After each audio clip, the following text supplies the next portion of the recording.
Blood is thicker than water. Blood is thicker than water. Toastmaster Mahesh Kumar.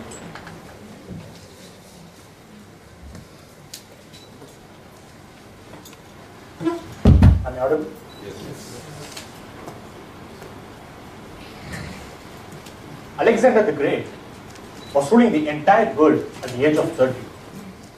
2 years later, he was inside a coffin, lifeless, with his empty hands dangling outside. Contest chair, Toastmasters and dignitaries. Good evening. Good evening.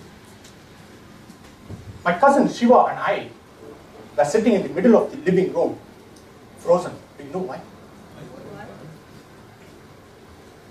All my relatives were sitting around us and discussing seriously about our future. I want both of you to become diplomat, said my father. I want both of you to take care of our family business. This was my grandfather. I want both of you to become reputed lawyers. This was my uncle. Most of our weekends were spent on hearing such lectures on what we should become rather than what we wanted to be. Then came a weekend. My family members decided to show some pity on us and they decided to take us to a picnic. It was a bright Sunday morning. The sky was clear. The sun rays penetrating through the dew drops on the leaves made it glitter like diamonds. It was a lovely day for picnic. Our journey started. We were a group of 10, including my grandmother, parents, cousins, and my uncles. We traveled in a van, and the van soon turned out into yet another debate room. My father and grandfather started to debate about politics. My aunts, grandmother, and mothers started to worry about a lady named Sheila, whom I had never known before. Then my cousin clarified me that Sheila was a heroine of a TV-serial. After about 5 hours' time, we reached our picnic destination. Then it was a sprawling beachfront in Pumpuhar in South India. The beach looked extremely long than usual. With thousands of people holidaying, the beach was filled with zeal and excitement. Colorful balloons and kites lit up the golden skies. The cool sea breeze refreshed our dull faces, and the sea waves provided us a melodious background. Our women of our family selected a spot to sit, and they started discussing about Sheila. My younger cousins were playing with sand, with some of them reaching towards the seashore.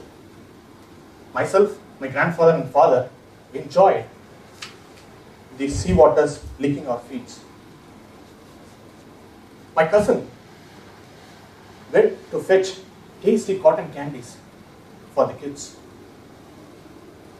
Then I saw a little cute girl of about 5 years old constantly looking at me and smiling. There was happiness everywhere. It was indeed a lovely experience. Just then, I noticed few people pointing at something in the sea. I turned towards the direction. I looked terrified. I never expected something like that. I saw a huge wave of about 40-50 feet approaching us at a great speed. The more nearer and nearer it came, it became bigger and bigger. The wave was so humongous that as if a portion of sea was thrown at us. I have never seen something horrific as that before. I did not see a wave coming at us. Rather, I saw death coming at us at an atrocious speed and magnitude. Suddenly, there was commotion everywhere. We all started running for life. We ran back towards our kids and women folks, encircled them, and tried to move towards safety. And I saw all the other families doing the same.